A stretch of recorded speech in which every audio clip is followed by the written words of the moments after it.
Now, with the NBA Finals upon us, let's talk a little bit about Rachel Nichols and the controversy which surrounds her. She's widely considered to be the very best in the business at what she does, winning awards from Sports Illustrated, Esquire, among others. Now, I'll freely admit that I'm not in a position to evaluate her talent since I never watch athlete interviews, particularly NBA and NFL players. I really have no interest in anything that these athletes have to say. Many of them can barely string a coherent sentence together, and hearing them explain, for example, why they shot the ball when they did, and why they passed to whom they did when they did, and how happy they are to have won, it seems like a complete waste of my attention. I typically turn the games off immediately after the final score. But Rachel Nichols is considered to be the very best in the business. That's a widely held opinion. She was recently removed as a sideline reporter for the NBA Finals.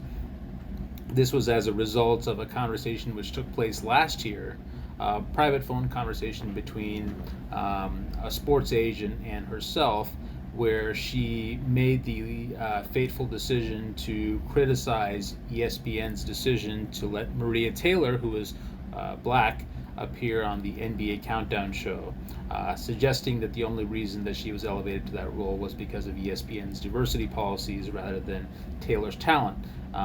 She was widely criticized, discredited, and ultimately demoted by losing her position in the sidelines of the NBA Finals. I'll point out first again, this was a private conversation which had its audio tape leaked. This wasn't her decision to voluntarily disclose that she'd made these comments last year. Now, I'll quote directly from what she said just so you can get an idea.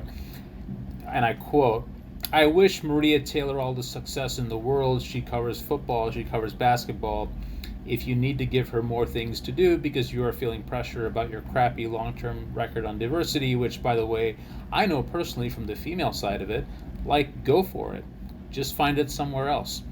You are not going to find it from me or taking my thing away. I just want them to go somewhere else. It's in my contract, by the way. This job is in my contract in writing," end quote.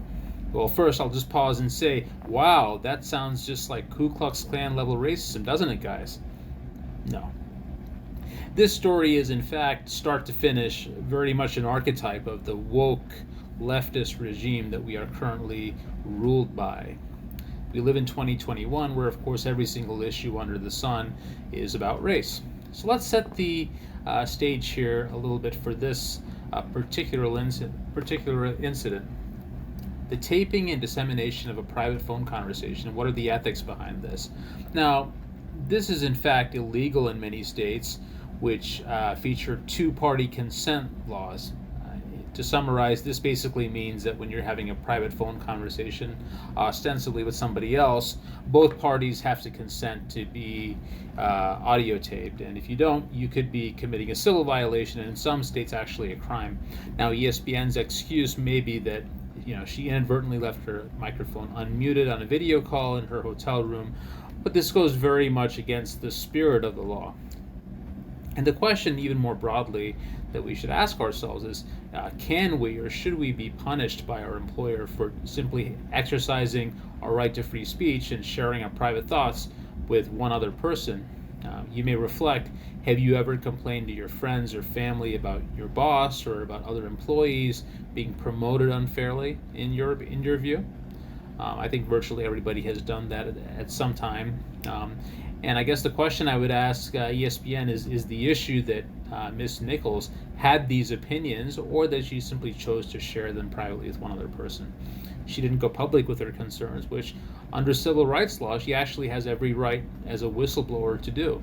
If she felt that she was being discriminated for her race, I mean, she has every right to take that up with the relevant authorities and go public. People have a fundamental sense of their own fairness, and it's very much human nature to complain, even if it's just to one other person, when they aren't being treated fairly. And when I think about the consequences that Ms. Nichols faced, this is 1984 level stuff. 1984, of course, being the iconic book from George Orwell, where, if you'll recall, towards the end of the book, not only did Winston have to claim that he believed that 2 + 2 = 5, But he had to get his torturer to believe that Winston actually meant it. He couldn't simply say 2 plus 2 equals 5. He had to convince his torturer that he believed that. That's what I think about when I consider that Miss Nichols didn't publicize her frustration with being turned over for this coveted NBA spot to perhaps less deserving black person. She had to not only feel that this wasn't an issue, but she couldn't even express that to one other person. She's being punished for sharing her own private opinion in what she deemed to be a private forum, and I guess you also have to consider that her language wasn't even explicitly critical. She just pointed out a possible reason why a black woman was being elevated in the company, and you may think, I mean, is she crazy to think that? ESPN, like most large corporations, has so-called diversity policies designed to elevate primarily blacks in favor of other racial groups. It's ESPN's official policy to elevate underrepresented minorities in these types of roles, and Rachel Nichols is simply describing ESPN's so-called diversity policy. The NBA may in fact be the most woke league in this regard. Let's think, we're only one season removed from jerseys and courts having Marxist political slogans such as Black Lives Matter painted on them. Is Nichols wrong to think that her life, or perhaps simply even her career, doesn't matter very much to ESPN or their allies in the NBA? And more broadly, this is an issue with diversity policies in general. Every black or sometimes Hispanic beneficiary will be viewed with additional scrutiny, whether it's fair or not. This happens every day in college campuses, particularly at elite institutions. If they don't like it, what I'll say is let's just get rid of the racial preference policy altogether. I mean, we can't prevent humans from simply observing patterns and cause and effect relationships. By ostracizing Rachel Nichols, ESPN is essentially proving her point that she's being punished unfairly due to her race. And I guess my suggestion for her would be she should sue. Take her claim to court, plain and simple. She can sue for breach of contract if her original complains that she had a contract to do a certain show and that contract was being changed without her permission. If that was legitimate, she has a clear breach of contract claim. But even more importantly, I think that she has a racial discrimination claim that she should pursue as well. I think that we should begin to make it more expensive for companies like ESPN to simply subscribe to wokeism rather than merit and fundamental fairness. And perhaps she will lose her lawsuit, but the very threat then enters corporate America's mind. I personally don't think that Rachel Nichols has the cojones to do anything like this, because I'm guessing that she is hoping that this whole event simply blows over and she maintains her lucrative career. But this would certainly be my suggestion. Now, back to Miss Nichols, I'll say that she doesn't even very much get my full sympathy, because she ends this whole charade by apologizing to Maria Taylor for her comments. And I quote, "So the first thing they teach you in journalism school is don't be the story. Your intention wasn't to become the story, you dummy." That's what my response to her would be. Your private conversation was exposed. You didn't intend to be the story. But that was her apology. And, this should just serve as a lesson. By prostrating yourself to the radical left, you're going to end up losing the support of every side.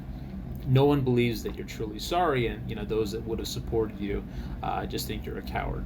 I don't think that the average NBA fan, the fan that actually has the ability and willingness to spend money, is interested in woke ideology more than just enjoying a sporting event in their free time. And to prove that, why do you think the Marxist propaganda just disappeared this year? Did Black lives suddenly stop mattering in the 2021 season? Does anyone even really care that this apology is forced and not at all genuine from Miss Nichols? Would Winston's torturer, if you go back to 1984 and the symbolism present there, would he believe that this apology was in fact genuine, or that Rachel Nichols actually believed it? Apparently the foolish wokesters buy her apology, or at least pretend to. What I'll say to wrap it up is pro sports is supposed to be the ultimate meritocracy. Presumably the best athletes are able to compete more than 75% of NBA players are black, and there's no public call for Asians, for example, who have virtually no presence in the NBA to immediately be elevated to starting lineups. Why would those interviewing the players after the game, which is a very useless job the more you think about it, be evaluated or placed any differently? This has been Uncle Sam, and you just got an earful.